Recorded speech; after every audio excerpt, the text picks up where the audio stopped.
Apektado ng southwest monsoon o habagat ang extreme northern Luzon sa susunod na 24 oras.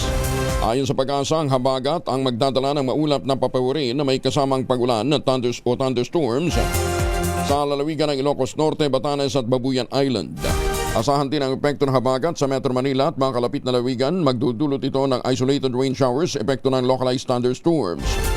Samantala, walang anumang low pressure area na namomonitor ang Pag-asa sa vicinity ng Philippine Area of Responsibility. Hanggang kahapon ng hapon yan Sinabi ni Benison Estrella ng Pag-asa, asahan naman ang paghina ng habagat sa mga susunod na 2 araw. Mababawasan ang pag-ulan sa western section ng bansa. Sinabi pa ni Estrella, walang bagyong papasok sa PAR hanggang katapusan ng linggo, ngunit maaaring may isa pang pumasok sa bansa bago naman matapos ang buwan.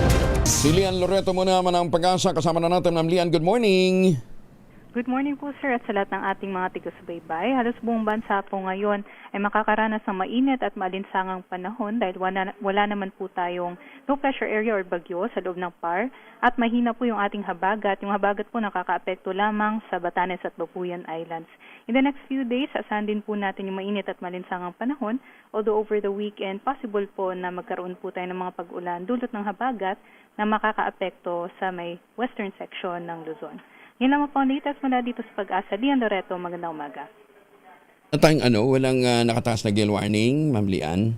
Ngayon wala po, sir. Wala. So, safe lahat maglayag, Yes.